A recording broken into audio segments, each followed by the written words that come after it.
when he heard gunshots Saturday morning from his home across the street from Pittsburgh's Tree of Life Synagogue. Worst-case scenarios ran through the mind of Drive. Jeff Cohen, a member of the congregation. An EMS truck had pulled into his driveway, and I could hear the tactical radio of what was going on, he tells People.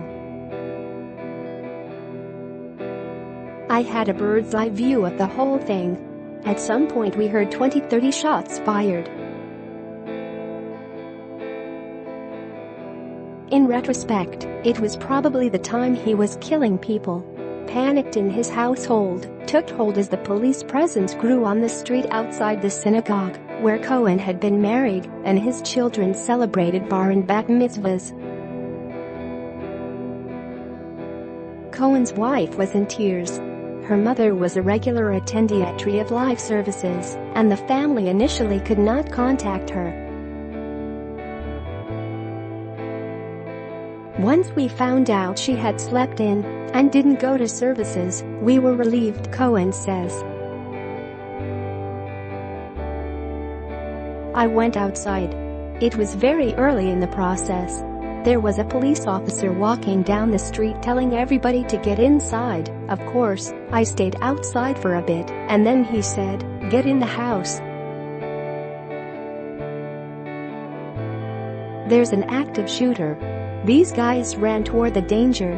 They were trying to cordon off the area and keep him from escaping.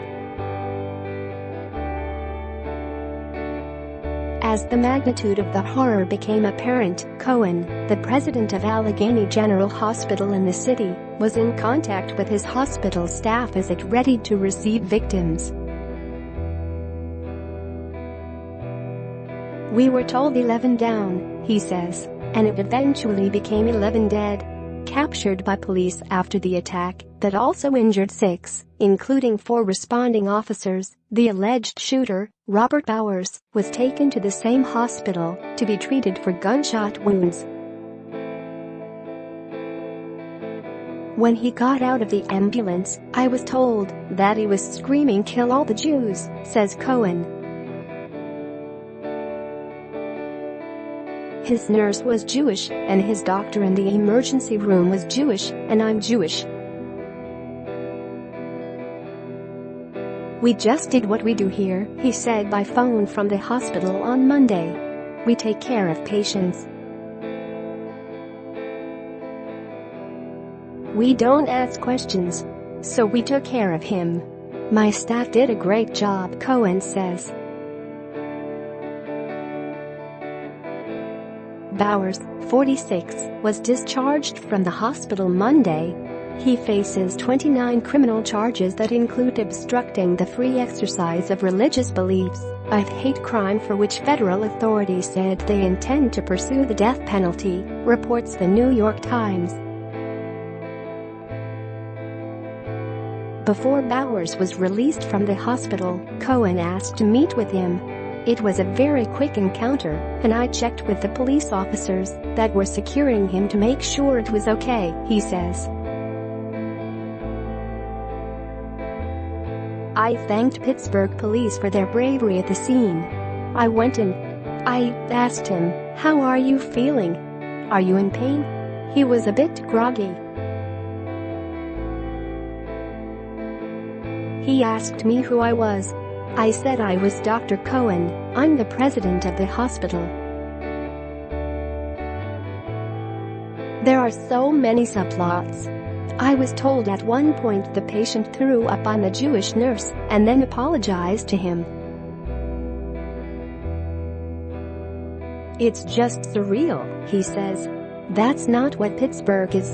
What Pittsburgh is are the first responders who run toward the danger to make sure everybody is safe.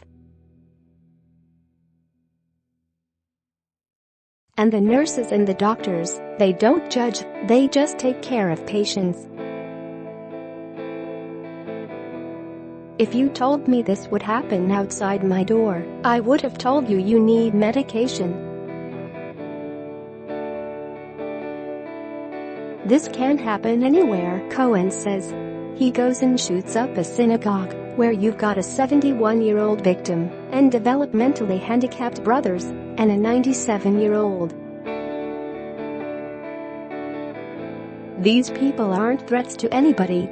You sit back, and you look at this, and you start asking, why, Cohen says.